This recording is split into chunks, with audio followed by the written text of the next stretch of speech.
ሰላም ጤና ይስጥልኝ ውድ ቻናል ተከታዮቻችን፣ ይህ በገቢዎች ሚኒስቴር ምዕራብ አዲስ አበባ አነስተኛ ግብር ከፋዮች ቅርንጫፍ ጽሕፈት ቤት በታክስ ከፋዮች ትምህርትና መረጃ አቅርቦት ስራ ሂደት እየተዘጋጀ የሚቀርብላችሁ የታክስ ጉዳዮች ትምህርት ላይ ግንዛቤ ማስጨበጫ ዩቲዩብ ቻናላችን ነው። እኔ መሐመድ መንገሻ ነኝ፣ የታክስ ከፋዮች መረጃ አቅርቦት ባለሙያ ነኝ። ዛሬ ይዤላችሁ የቀረብኩት ከዲጂታል ይዘት ፈጠራ የሚገኝ ገቢ በተመለከተ ይሆናል።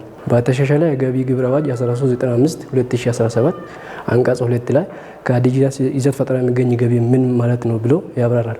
በመጀመሪያ ከዲጂታል ይዘት ፈጠራ የሚገኝ ገቢ ማለት አንድ ግለሰብ ወይ ድርጅት የቪዲዮ ማጋራ አገልግሎቶች፣ የማህበራዊ ሚዲያ መድረኮችን፣ የድምፅ ማስተላለፊያ ወይ ፖድካስት አገልግሎቶችን እና ቀጥታ ስርጭትን ጨምሮ በኦንላይን በማሰራጨት የዲጂታል ይዘት በመፍጠርና በማሰራጨት የሚያገኘው ማንኛውም የገንዘብና በአይነት የሚያገኘው ገቢ ይሆናል ማለት ነው።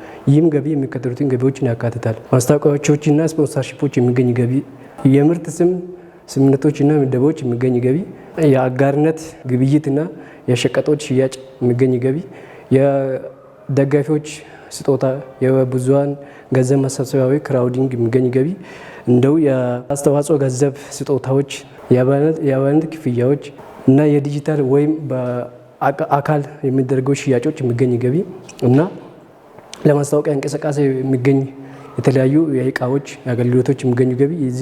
ዲጂታል በመስራት የሚያገኙት ማንኛውም የአይነት ወይም የእቃ የአገልግሎቶች የሚያገኙ ገቢ እንደ ዲጂታል ፈጠራ የተገኘ ገቢ ተደርጎ ይቆጠራል።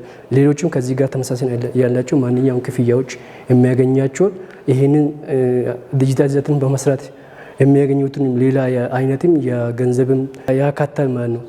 ሌላ ያው ዲጂታል ይዘት ፈጠራ እንደ ንግድ ገቢ ለማያዝ ማሟላት ያለባችሁ 3 ነገሮች አሉ። አንደኛ የዲጂታል ይዘት ፈጠራ እንደ ትርፍ ለማግኘት ታስቦ በመደበኛነት የሚሰራ ከሆነ፣ ሁለተኛ የዲጂታል ይዘት ፈጣሪ ወይም ዲጂታል ይዘት ባለቤቱ ድርጅት ከሆነና፣ ሶስተኛ የሂሳብ መዝገብ ሚይዝና ያወጣችሁ ለዚህ ዲጂታል ይዘት ፈጠራ ያወጣችሁ ወጪዎች እንደ ወጪ የሚመዘግብና ያገኘን ገቢ ሂሳብ መዝገብ ይዞ የሚያቀናንስ ከሆነ እንደ ንግድ ገቢ ተደርጎ የተቀመጠ ድርጅት ከሆነ 30%፣ የግለሰቦች ከሆነ የተቀመጠው ከ15% እስከ 35% ባለው ይስተናገዳል ማለት ነው። ሌላ ይህን የማይከተል ከሆነ ግን በአዘር ኢንካም እንደ ሌላ ገቢ የተገኘ ታስበው በ15% ይተሰላበታል። ካገኘው ጠቅላላ ገቢ ላይ 15% እንዲከፍል ይደረጋል ማለት ነው።